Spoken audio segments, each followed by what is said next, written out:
Jadi ini ada urutan-urutan yang memang harus kita ingat banget nih. Ya wajibnya pas lihat ya.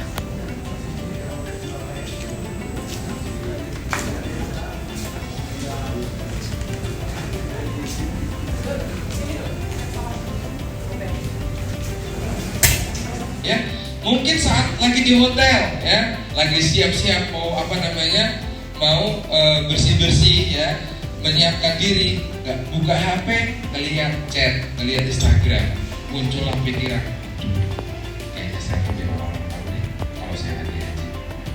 Mungkin itu muncul Bapak Ibu sekalian. Nah, dibantai lagi dengan apa? Talbiyah, baca talbiyah lagi. Ketika muncul pikiran-pikiran seperti itu, ingat labbaik Allahumma labbaik. Terus makanya kemudian kenapa talbiyah itu diulang.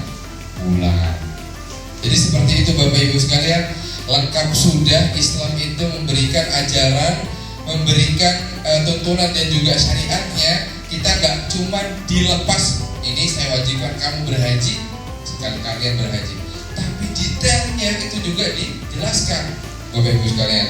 Bagaimana meluruskan niat ya. Kemudian para Rasulullah SAW juga mengajarkan doa Bapak Ibu sekalian. Allahumma inni a'udzubika minal ajzi wal kasali wal jubni wal bukhli. Allahumma ati nafsi taqwaha wa zakkiha anta khairu man zakkaha anta waliyuha wa maulaha. Allahumma inni as'aluka min ilmin. Allahumma inna na'udzubika min ilmin la yanfa' wa min da'watin la yustajabu laha wa min qalbin la yakhsha. Ya. Pertama, ya Allah, aku mohon ampun kepadamu, aku berlindung kepadamu dari sifat malas dan juga dari sifat lemah, dari sifat sombong dan juga dari sifat bakhil.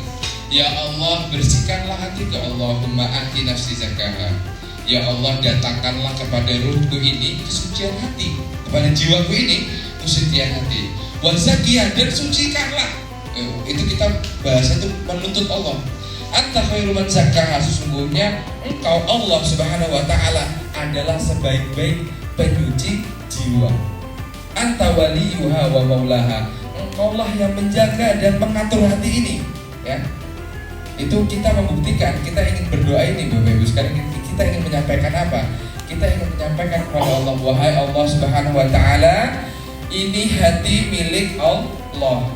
Kita nggak ada kekuatan untuk melakukan ketaatan kecuali karena Allah. La haula, ya. Dan kita nggak ada upaya untuk menjauhi diri kita dari maksiat kecuali karena Allah. Seluruh ulama sepakat itu menjadi rukun haji. Barang siapa yang Arafahnya itu lewat, maka dia harus mengulang hajinya tahun depan. Gitu ya. Jadi berbeda Bapak Ibu sekalian. Kalau ihram, ya, ihram itu wajib, tapi rukun. Tapi memakai pakaian ihram itu wajib. Berarti boleh nggak? Misalkan dalam kondisi tertentu, laki-laki itu nggak pakai ihram. Oh, boleh.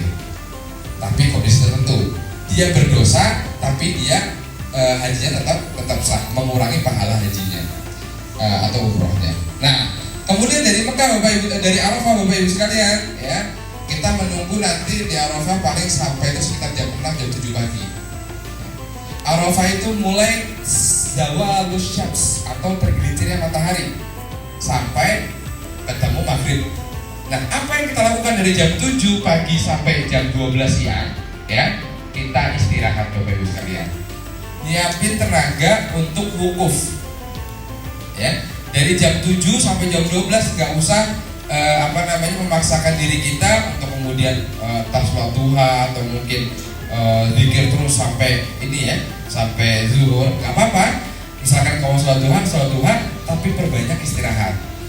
Supaya apa? Nanti ketika jam 12 langsung siap dan bisa wukuf dari 12 sampai nanti ketemu lagi jam 5 malam. Kenapa saya 5 pagi besoknya? Kenapa saya 5 pagi besoknya? Kita beralih ke setelahnya nanti.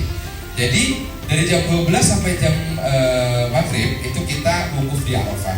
Setelah wukuf di Arafah Bapak Ibu sekalian, kita bertolak ke Musdalifah.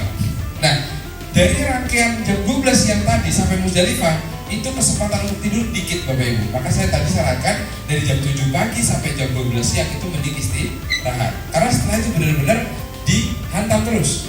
Ya, kita Arafah, setelah Arafah kita mabit di Musdalifah. Gitu ya. Jadi mabit di Musdalifah, apa yang dilakukan di Musdalifah? Rasulullah SAW ketika pada saat itu disampaikan oleh para ulama dan juga para sahabat dalam hadis, yujma'u salat al-maghrib wal isya fil Musdalifah.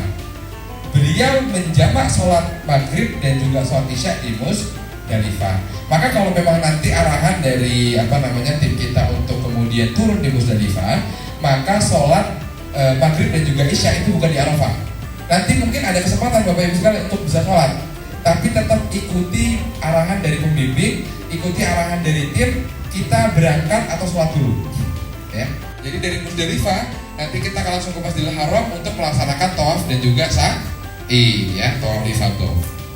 Nah, kemudian Bapak Ibu sekalian, setelah tawaf ifadah kita akan kembali ke hotel transit.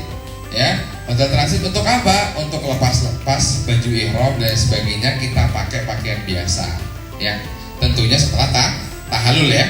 Setelah tahallul dulu, setelah itu lepaskan pakaian semuanya, kemudian ganti dengan pakaian hari-harian biasa, baru nanti kalau misalkan ada yang nyembelih hadiu, nanti akan diumumkan tanggal 10 itu.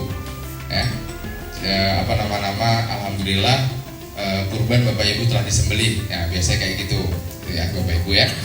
Jadi setelah dari dari tawaf ifadah, cukur atau tahallul, kita akan kembali ke kembalikan ke moderator atau ke MC untuk kita beralih ke acara selanjutnya. Dan sekiranya kayaknya pertanyaan sudah cukup, selanjutnya mungkin bisa di luar forum, tapi saya harap nggak ada karena istirahat dulu Bapak Ibu ya.